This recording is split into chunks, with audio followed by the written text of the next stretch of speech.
Thank you, Mr. Speaker. Pursuant to subsection K of Joint Rule 4 of the Joint Rules of the Senate and the House of Representatives, I move the rules be suspended for the purpose of considering substitute for House Bill 2410. You've heard the motion. All in favor, say aye. Aye. Opposed, no. Motion carries.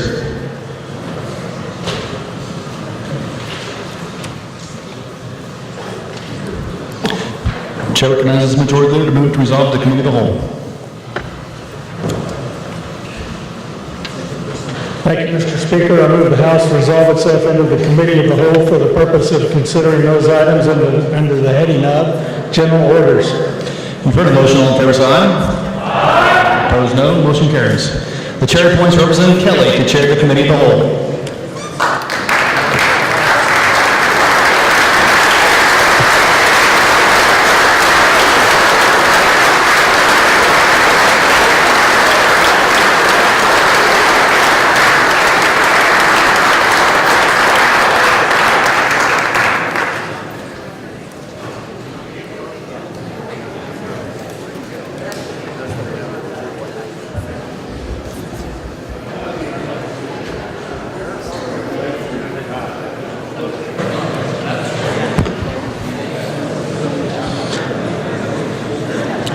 Well, good afternoon, and I think I heard the school bell ring, so we'll go to our first item of business, which is House Bill 2410. For the purposes of carrying House Bill 2410, the chair recognizes Representative Campbell of Johnson.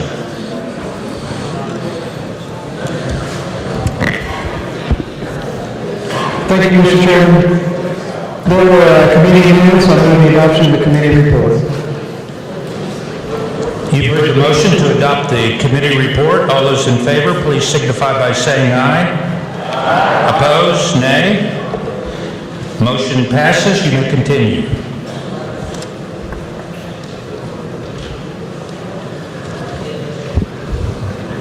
Thank you. Today is coming we need to consider and move forward on a school finance plan. The bill in front of you, House Bill 2410, I will tell you that it is truly a committee work.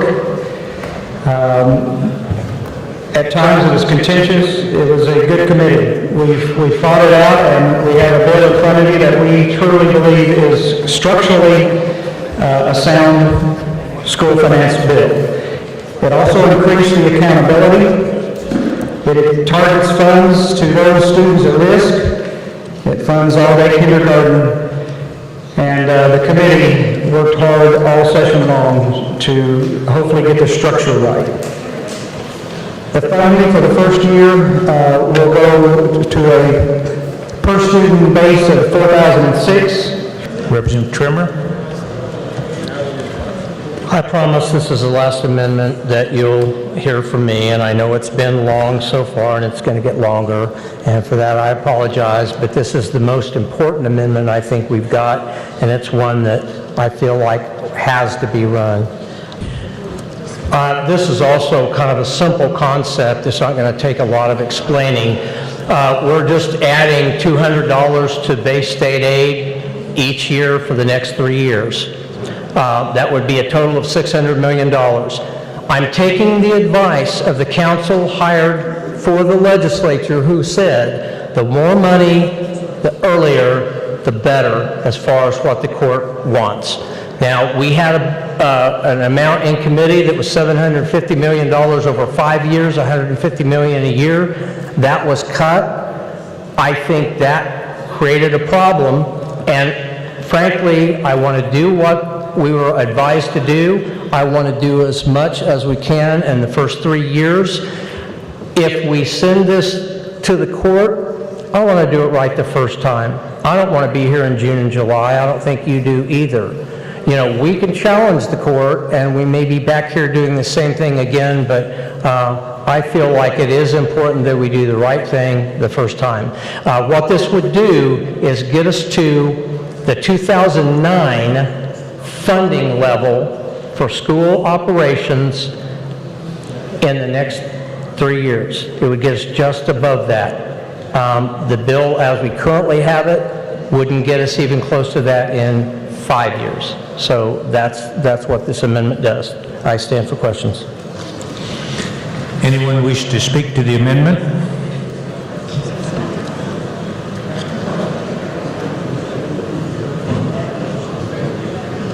Representative Campbell? Well, this is the peanut, isn't it? This is the deal. The bill, the way it stands now, is approximately 180 million more money next year, and then 100 the following year. That's the way the bill stands.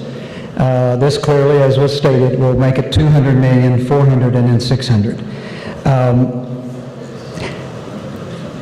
We presented an initial bill that grew in committee, and the initial bill was 75 million on out. We had that reasonably calculated. We can reasonably calculate, and with good faith, that 75 million is reasonable. In committee, it grew to 180, so I'm not going to talk long. This is the real deal, folks. We can't do this and then not have the taxes derive the revenue. We just can't do this. And it is far above what we've reasonably calculated, so I would appeal to you, use some judgment. Otherwise, we'll be back. We'll be back here. We need something that will get through the entire process, and I don't think this bill will, so I would strongly ask that you oppose this particular amendment. Thank you. Anyone else wish to speak to the amendment?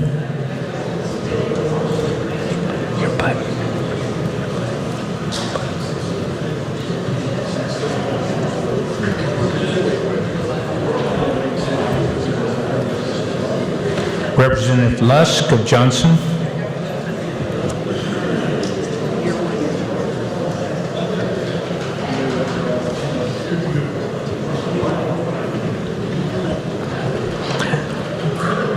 We have the court order. We must meet adequacy. The Kansas State Board of Education has done an estimate of what it will take. They've broken it out and really looked at the factors, and they estimated that we will need a total increase of $890. The amount in the current bill is pathetically short of what will be needed, and we'll be back here. So that's where we're at. Are we going to do right by the kids? I would support this amendment. Representative Hubert of Sedgwick.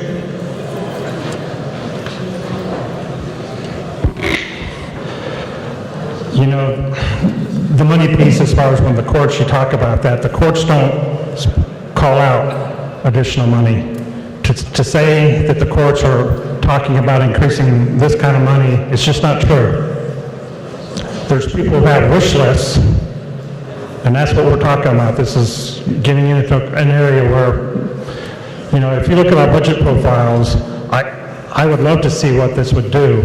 I don't think we have those numbers before us, but, you know, even the tax increase that got vetoed by the governor, you would need a double tax increase to even get into the ballpark of funding this. I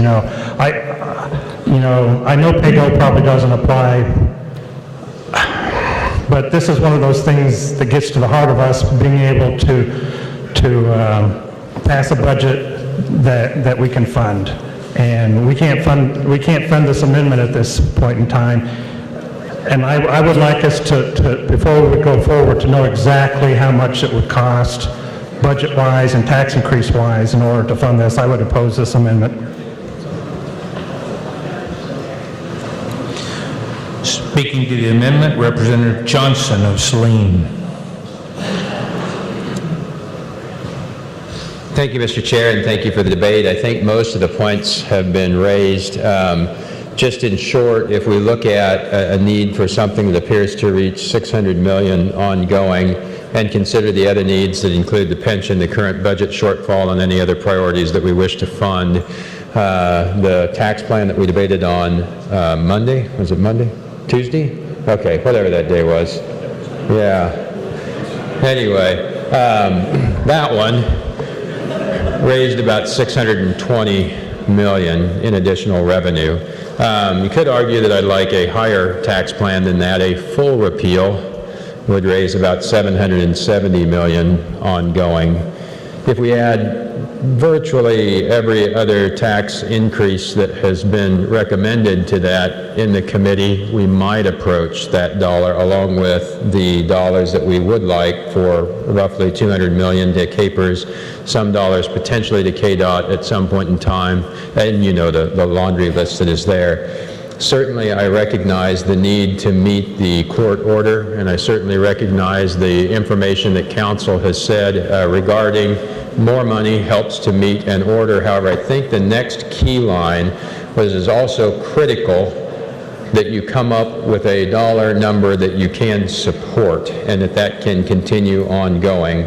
And I would have concern about the ability, looking at the mix that would be necessary to meet that, and would not be able to support that amendment as we try and meet not only the initial order but the ongoing cost that we would commit to under that particular amendment. So I would oppose it, and thank you, Mr. Chair.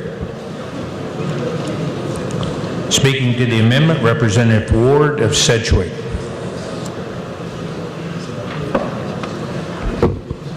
Thank you, Mr. Chair. I believe there are three pillars to constitutionality of schools, and that's after being through three of these lawsuits. One is the formula. That's the policy we've been debating on the First Amendment.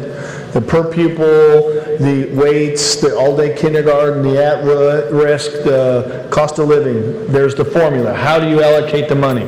The second thing is what this amendment does is the adequacy. How much money are you putting into schools to meet the challenges that you have imposed? Remember, this isn't an arbitrary thing. This legislature has passed laws that require school districts to do certain things. In addition to what we've passed, the State Board of Education has added requirements. For example, how many units of math or science are required to graduate from one of our high schools, and what the expectation is.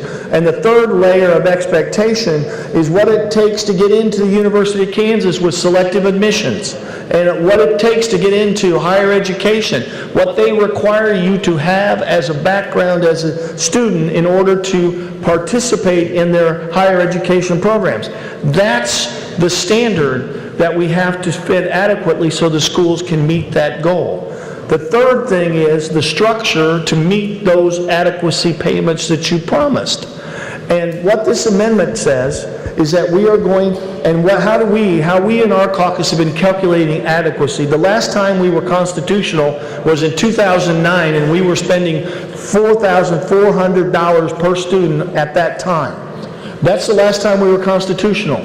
Under the underlying bill, if we spun that underlying bill, after 13 years, we still won't be at $4,400. We will be about $100 short of $4,400 after 13 years. Now, I don't think that's going to meet adequacy standards. I just don't think that will happen. And people say, well, we'll come back. The Supreme Court will rule it unconstitutional, we'll come back. Remember, schools close July 1st. And if we're coming back in the middle of July, schools are closed. Teachers aren't preparing classrooms. Lunch programs aren't taking place. In fact, teacher contracts won't be even negotiated because it's very hard to negotiate teacher contracts when you don't know what your budget is. They won't be able to meet the legal requirements of notice for their budgets. This will cause incredible disruption, a strategy that says, well, we'll send an inadequate formula and ask the court to send it back to us because all the time we waste, the schools will be closed. So, and the last point we would make is we have to fund schools. The people of Kansas feel so strongly about schools, they put it in our Constitution. They didn't put a retirement program or a prison system or roads, not that we shouldn't take care of those things, but the idea that somehow you can argue that those things mean we don't have to do our constitutional duty on schools is a flawed argument. It's certainly not one that your legal counsel will use in court. So at this time, we have an opportunity to meet the adequacy requirements. This is a little thin, because under this plan, we will just be a little bit over that $4,400 that we were in 2009 after 8 years. After 8 years, we will give schools about $150 more per student than we did the last time we were constitutional. And I think that is not an exorbitant spending of money. I think we can find the money to balance our budget and fund schools to this level. With that, I hope you will support this amendment. Speaking to the amendment, Representative Landwehr of Sedgwick. Thank you, Mr. Chair. It's real easy to spend other people's money. This legislative session, we've spent a lot of time trying to figure out how to fund some of the core elements that our state's responsible for. At the same time, trying to figure out what we can do on K-12 education to satisfy the courts. One of the things that the Supremes will look at is, have we put in place a mechanism to fund the plan that we passed? And doing rough calculations, not sitting and visiting with staff, this amendment adds an additional $200 million this year, $400 million next year, $600 million in the third year, for a total of about $1.2 billion, that's with a B, dollars.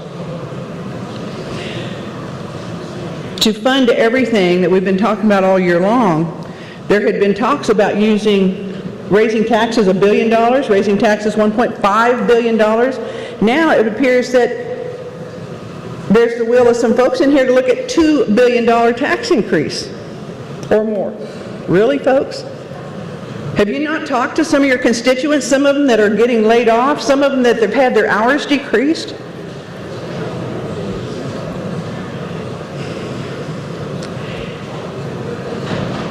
It's not fair to anyone to pass out of this body a bill that we can't fund. Because there's been talk that there'll be folks that will vote for this bill today, but they won't be there when it comes time to do the funding mechanism called the tax increase bill.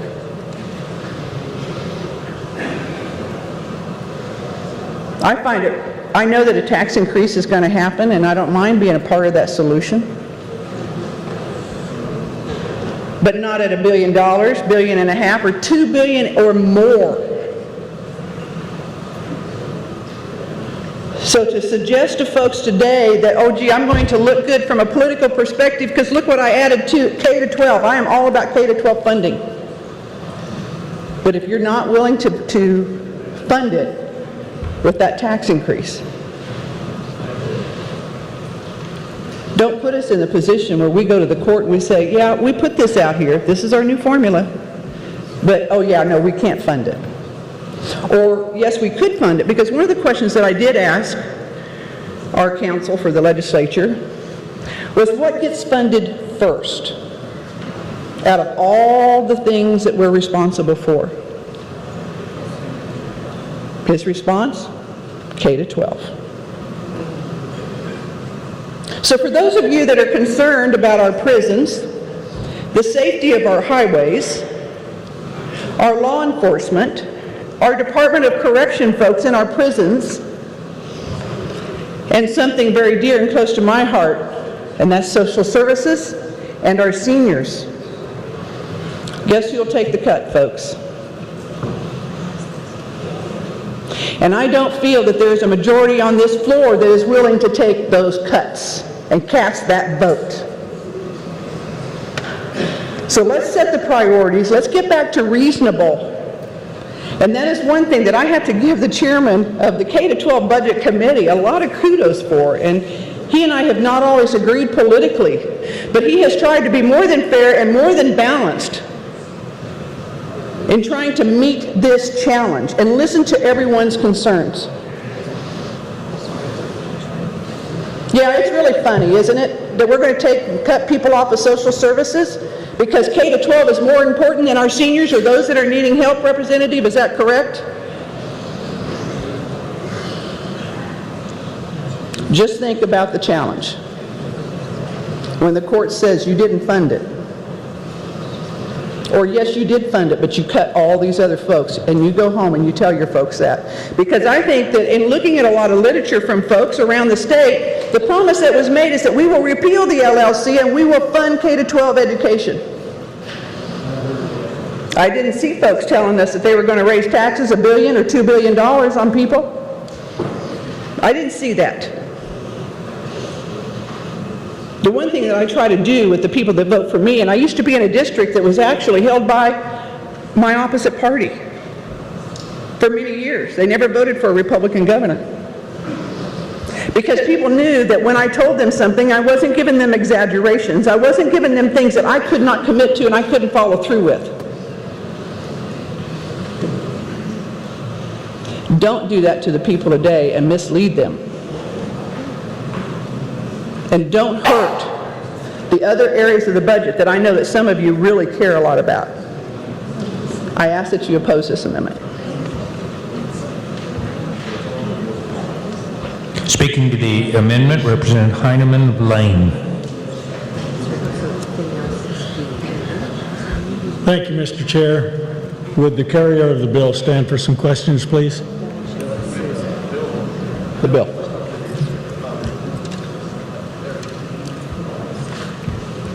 Yes. Thank you, Mr. Chairman. Just a little clarification on your earlier remarks about the level of funding in the bill at the current time. You indicated that it would increase funding roughly $180 million in the first year and an additional $100 million in the second year. So really that's a total of $280 million in the second year over the current level of funding, correct? Correct. And after those first 2 years, what happens? Thank you. I appreciate, I was going to come back up and clarify. So the initial bill, the existing bill has $180 million next year, and then another 100, so that'd be 280 in year 2. Then after that, it would go by inflation, which if you use 1.5%, that would be another 30 some odd million. So in year 3, it's 310. The amendment before us is 200 next year, another 200, so that'd be 400 million or 600 million in 2 years. And in the third year would add another 200, so that would be another 600 million. So in 3 years, that's $1.2 billion, then inflation. Okay. And a little more clarification or a little more information from you. Is it true that our legislative council has advised it would be good to front load the school finance formula to the extent that we could? Yes. To be fair and to be clear, council said numerous times that yes, the more funding you put in, the better, except unless the structure is much better, and I think we've done that. I think we've got a structure that more targets to that bottom 25%, so that changes that answer. But then the minute that our council said that, they immediately said, however, the most important thing this legislature could do is make sure we fund what we say we're going to fund. So that's more important than just the dollars. Whatever this body and this legislature says and puts in a school finance formula, the comment and the point was more that it's more important to make sure we're able to fund those than make empty promises. All right, great. Thank you for that clarification. And buddy, that's where we are. What are we willing to commit to here today? Because that is important to the court. Any additional money we put into this formula, we have to be willing to step up and find a way to finance that. And for that reason, I ask that you not support this amendment and support the base bill in regard to funding. Thank you, Mr. Chair. Anyone else wish to speak to the amendment? Representative Sawyer of Sedgwick.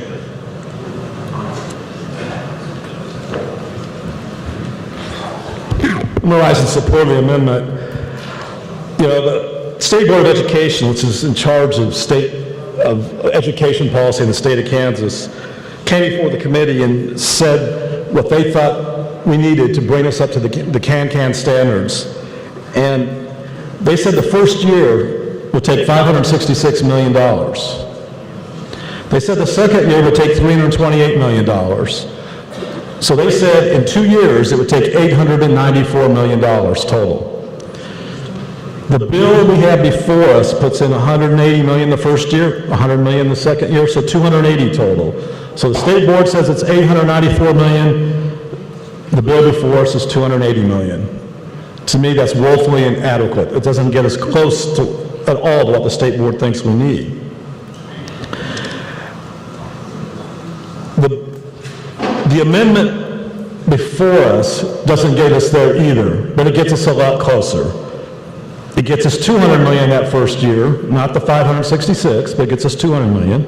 It gets us another 200 million the second year, and another 200 million the third year. So after 3 years, we're up to 600 million. We're still not to the 894 million that the State Board of Education says is needed, but at 600 million, we're at least approaching that. The other good standard to look at is the last time the court said that we met the constitutional standard was in 2009. And at that time, our base funding per pupil was $4,400. This amendment doesn't get us there the first year, doesn't get us there the second year, but by the third year, we get over that $4,400 number. We're up to $4,519. So this amendment, at least in 3 years, gets us above, slightly, but above where we were in 2009. Now, the last issue I want to address, because I've been here a long time and supported a lot of tax cuts,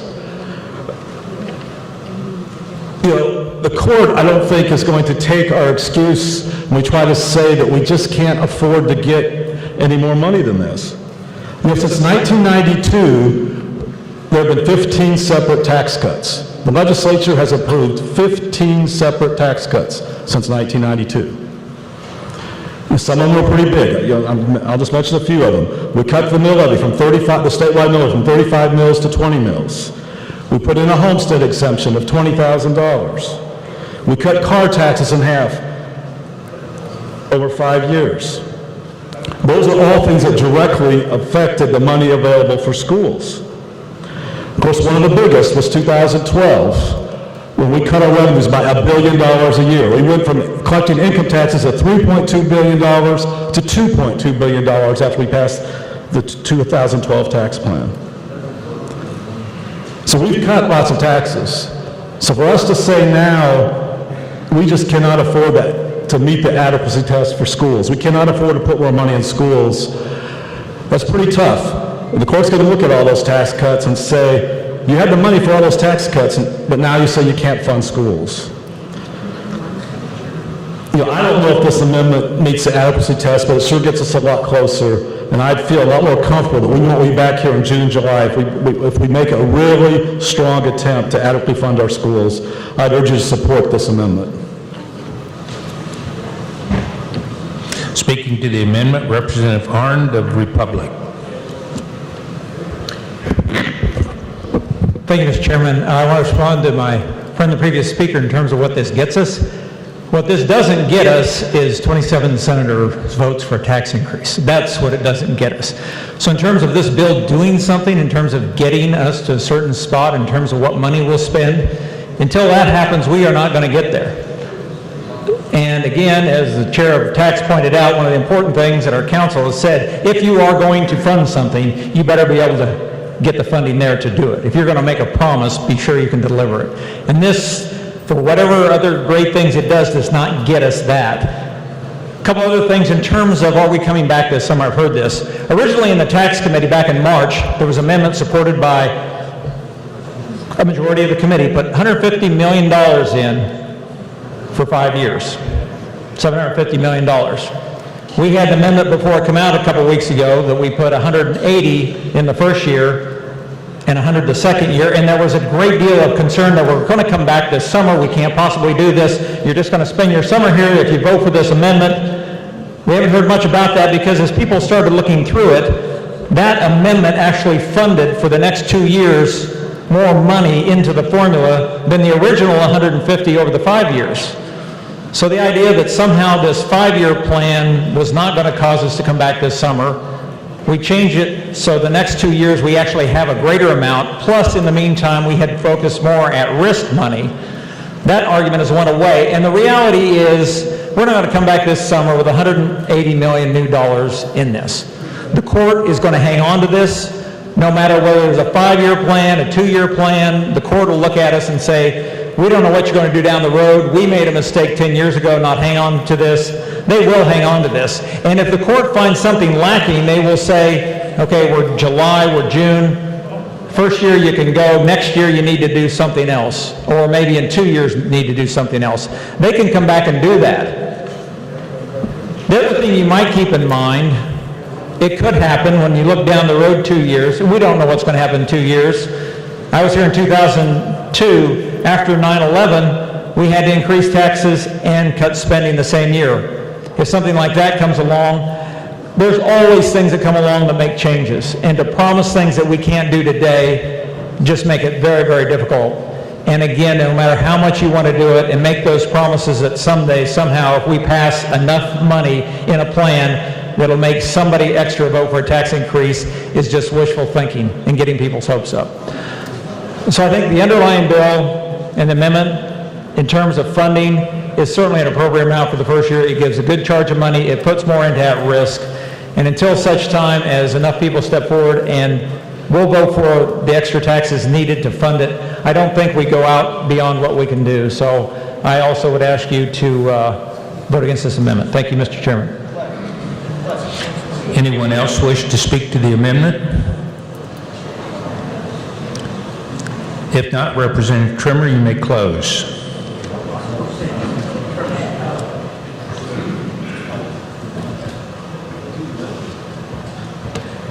Thank you, Mr. Speaker. Sorry, we were in a heated debate about numbers. Let me make this clear. This plan raises $200 million in our cost of education the first year, another $200 million for $400 million the next year, and by the third year, we would be spending $600 million a year. Now, if you say that's $1.2 billion, you can do that, but if you're doing that, then you also have to add our tax package over 3 years. So what we did Monday that raised $600 million in taxes over the 3 years would add $1.8 billion. So in other words, we still are not increasing funding over what we could do in taxes. But let's get off that for a minute, because when the State Board of Education said we need to fund education, they said to do what we need to do, it's $890 million a year. Eventually, it has to be $890 million a year to fund education. The Kansas Association of School Boards said the bottom line is $780 million. That would be a minimum to fund the Rose capacities and get us where we need to be. We now, per year, are at $280 million. Less than a third of what the State Board of Education says is necessary, far less than half of what the State Board of Education, the KSB, says is necessary. So we're grossly underfunding the system. And then you get the argument, but you can't do it if you can't pay for it. I stood at this well in 2012, and I implored the legislature not to pass the 2012 tax plan, because we all said by 2018 we will be in extreme deficit. And here we are. The reason that a $600 million tax package doesn't work is because we're in debt enough that most of that's eaten up by the debt. And then we hear, well, if we do this, we won't have money for capers and we won't have money for the highways. You know what? In the bill we talked about Monday, we didn't have money for capers and we didn't have money for highways. We were still cutting capers and we were still cutting highways. So I'm not sure why that argument applies. We had people come up there and tell us that, well, what about those people that are getting laid off? And what about those people that need the paychecks? So Monday, what did we do? We ran a tax plan that increases taxes on the middle class and the poor as much or more than the wealthy. In fact, on the middle class, much more than the wealthy. And the sweetener in that was, well, we might increase the tax rate on the highest income bracket by 0.1%, when they got the biggest tax reduction in 2012. And now we're saying, well, we don't have the money to do this. Why? Because we refuse to take up a tax policy that might do it. You know, we could repeal the Brownback experiment. But I don't know whether the will of the body is to do that. If we did it, we could fund this. We wouldn't have to be here in July. We would have those 3 stools. We would have the revenue to fund education and do other things. We would be able to fund education adequately, and we would have enough money to maintain that throughout the years. That's the argument I hear up here. And folks, I'm not angry. I'm not angry with anybody if you don't agree with me. I'm passionate about this issue. I care about schools. I warned about this when we did it, and it was done anyway. And now the excuse of, well, we just don't have the money, we need to find a way to do that. Now, we talk about this. Why are we, about the tax structure, why are we so sure that we should protect the upper bracket? We just will not talk about that upper bracket to any significant degree, and they're the ones that got the biggest tax break. The argument is, well, that'll help our economy. How is that working? You know, you heard from another representative on Monday night that we haven't had any economic improvement. In fact, we've got, in most of the economic indicators, we've gone way down. And I know people will say, well, that's because of the ag economy and the oil economy. Right. Because what we did, we said at the time, if we have any kind of downturn in any industry, it's going to impact and magnify that problem, and here we are. So, you know, I don't know whether people will have the will to do this or not, but I think it's time we do what's right the first time and not make the court have to come back and tell us to do it, which I believe they're going to do, and we'll be back here in July trying to figure that out. For that reason, I close. Thank you. What? Oh, move my amendment. You've heard the motion by Representative Trimmer to approve the amendment. All those in favor signify by saying aye. Aye. Opposed, nay. No. The nays appear to have it. Division has been called. The clerk will open the roll and you may vote.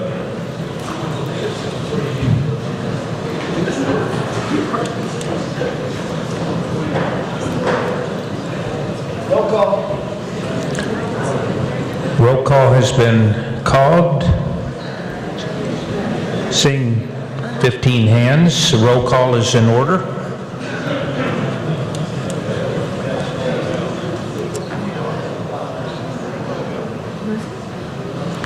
Has everyone had the opportunity to vote?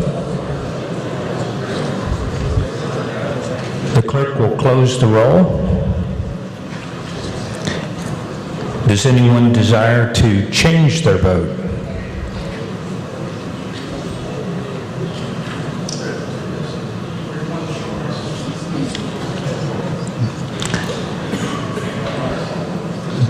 The vote, we have 47 in favor, 75 against. The amendment fails. Back on the bill.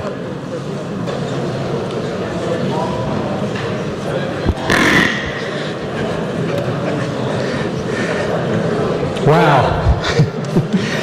Hey, committee, thank you for all the serious discussion. Is something that it matters this much to everyone in this room. I appreciate that. We took it very seriously in the committee. The committee members, I want to thank them for being patient, because we literally, you talk about a process that was fair. We did our best to make a process that was fair. I would just ask that you support, and let's move this bill forward.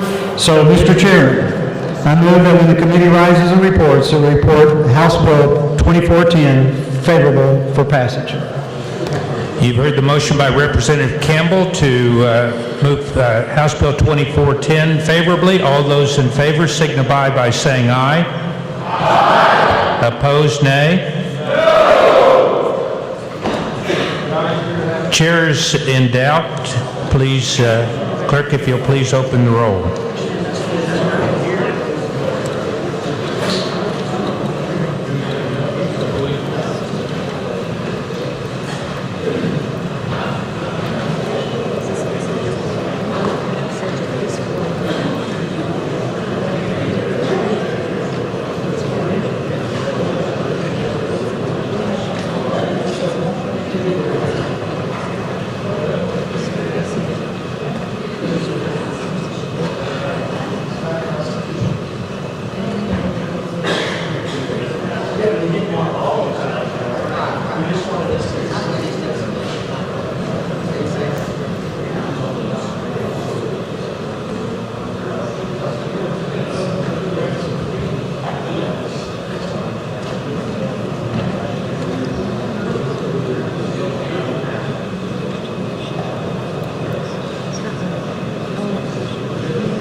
Has everyone had the opportunity to vote?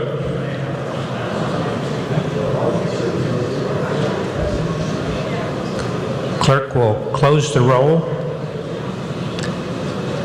81 in favor, 40 against. The bill passes.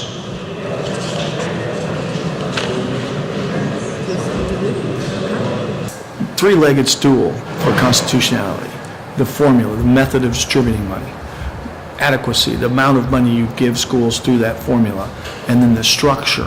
Do you have the resources to make good on the promises you're making on adequacy? Now, in this bill, we did good things on policy. The per pupil, each child getting funded, adding extra for children who have challenges to learning, so that's called weighting, the all-day kindergarten, the at-risk kindergarten, these are all good things.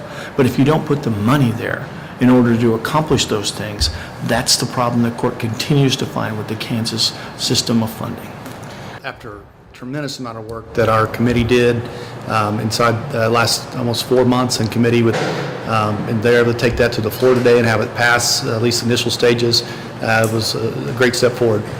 So obviously it's got to go to final action tomorrow? Yes. And then is it going to go back to conference committee, or is it actually going to be presented to the Senate, do you know? Well, no, the Senate has their own bill that I think they kicked out of committee today, and they plan to have debate on that next week. This isn't a House bill, so it would have to go to them.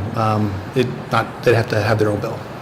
Now, some folks said the funding's just not there, that the Supreme Court says we're still under the 2009 funding. Your thoughts?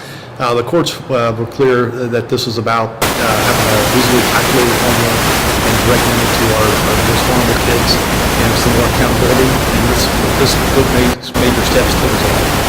And the courts didn't say it was about money, so it was about accountability, and there's a lot of measures in this bill that will help our most vulnerable kids.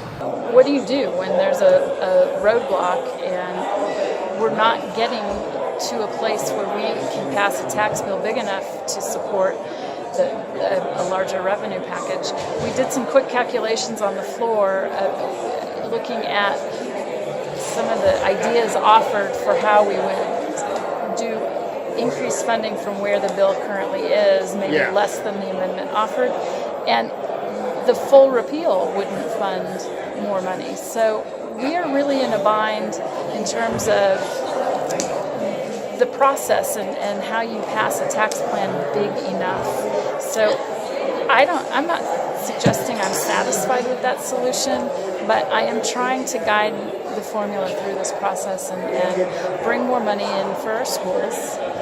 Year one, I don't think is in dispute. It's beyond that where we begin to see not enough increase of funding. So I trust our third branch of government. This is a case that's gone through the system. How many years? 7 years? And I don't think the state has yet won around. The burden of proof is on the state to show that what we've done is adequate. So I don't have a lot of confidence that they'll accept this money, but it's time to give it to them and let them weigh in and tell us. I think if they send it back, it's a game changer in terms of the revenue argument. Right, people will understand that it wasn't enough and be willing to step up. Yeah. Too many people want to see if this will work. So we don't have the numbers. You saw today another attempt to increase the funding. We know the governor won't sign a large, full repeal, that kind of thing. But it's a good first step to advance it forward. We'll see what the Senate wants to do as far as the additional accountability or how they reasonably calculate the amount of money that goes in. Do you believe that the amendment offered by Representative Trimmer would have gotten there? Yes. Okay. Is there some room somewhere in the middle when the bill goes to conference? What would work as far as constitutional funding, in your opinion? I think the amendment that put $200 million in schools for the next 3 years would have been and could have been determined adequate.